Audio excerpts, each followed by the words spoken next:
తిరుమలగిరిలో భక్తుల గోవిందనామ స్మరణలతో మారుమోగుతున్నాయి. వైకుంఠ ఏకాదశి దర్శనం కోసం భక్తులు పెద్ద ఎత్తున తరలివస్తున్నారు.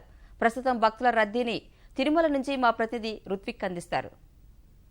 వైకుంఠ ద్వార దర్శనానికి తిరుమలకు భారీ సంఖ్యలో భక్తులు తరలి వస్తున్నారు. ఈ అర్ధరాత్రి తర్వాత వైకుంఠ ఏకాదశి దర్శనం కలుగుతుంది. అయితే ఈ ఉదయం నుంచే కూడా భక్తులు పెద్ద సంఖ్యలో తిరుమలకు రావడంతో తిరుమల కొండలు మొత్తం భక్తజన సంద్రంగా మారుతున్నాయి. అలిపిరి శ్రీవారి మెట్టు నుంచి మార్గాల్లోనే కాకుండా వాహనాల్లో కూడా భక్తులు తిరుమలకు పెద్ద సంఖ్యలో చేరుకుంటున్నారు.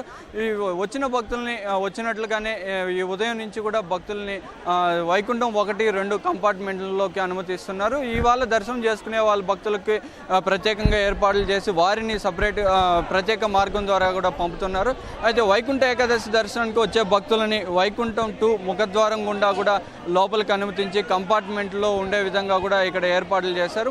వైకుంఠం 1లోని కంపార్ట్మెంట్లు దాదాపు ఇప్పటికే నిండిపోయి వైకుంఠం 2లోని కంపార్ట్మెంట్లోకి ప్రస్తుతం భక్తులను అనుమతిస్తారు. ఈ కంపార్ట్మెంట్లు కూడా మరో 2-3 గంటల్లో నిండిపోయే పరిస్థితి ఉంటుంది.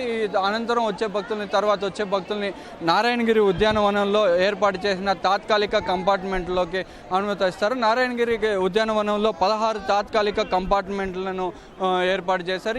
ఈ కంపార్ట్మెంట్లో భక్తులకు అవసరమైన సౌకర్యాలన్నింటినీ కూడా కల్పిస్తున్నారు. మొత్తం కూడా భక్తులకు ఈ ఉదయం నుంచి రేపటి మధ్యాహ్నం వరకు కూడా ఆ తాత్కాలిక కంపార్ట్మెంట్లో వేచి ఉండే పరిస్థితి ఉంటుంది. కాబట్టి వారికి అన్నప్రసాదాలు అందించడానికి ప్రత్యేకంగా ఏర్పాట్లు చేశారు. కాలకృత్యాలు తీర్చుకోవడానికి కూడా మరుగుదొడ్లలో ఇబ్బంది లేకుండా కూడా ఏర్పాట్లు చేసిన పరిస్థితి ఉంది. ఈ అర్ధరాత్రి తర్వాత స్వామివారికి ధనుర్మాస కైంకర్యం అయిన తర్వాత వైకుంఠ ద్వారాలు తెరిచే పరిస్థితి ఉంటుంది. ఈ అర్ధరాత్రి 1 గంట నుంచి కూడా ప్రముఖులకు స్వామివారి దర్శనం కల్పిస్తారు. 3:30 గంటల నుంచి కూడా భక్తులకి సర్వదర్శనం భక్తులకి దర్శనం కల్పిస్తారు. వైకుంఠ ఏకాదశి రోజున ద్వాదశి రోజున 2 రోజులు కూడా సాధారణ భక్తులకి దర్శనం కల్పించే విధంగా కూడా ఏర్పాట్లు చేస్తారు. ఎటువంటి ఇబ్బంది లేకుండా ప్రశాంత వాతావరణంలో భక్తులకు దర్శనం కల్పించే విధంగా కూడా పూర్తి స్థాయిలో కూడా తిరుమల తిరుపతి దేవస్థానం అధికారులు ఏర్పాటు చేశారు. ప్రత్యేకించి శ్రీవారి మెట్టు అలిపిరి నడక మార్గాల్లో గోవిందమాలలు ధరించి భక్తుల పెద్ద సంఖ్యలో తరలి వస్తున్నారు. దీక్షలు నెల రోజుల నుంచి దీక్షలు పూనిన భక్తులు గోవిందమాలలు ధరించి ముడుపులతో కాలినడకన తిరుమలకు చేరుకొని ఈ వైకుంఠ ఏకాదశి రోజున స్వామివారిని దర్శించుకోవడం ఇక్కడ ప్రత్యేకత ఉంటుంది.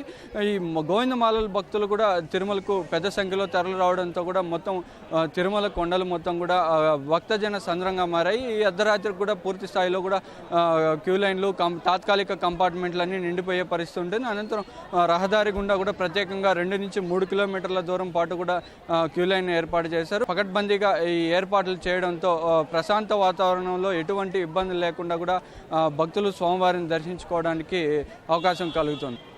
తిరుమల నుంచి కెమెరామెన్ చంద్రశేఖర్తో రుత్విక్, ETV న్యూస్.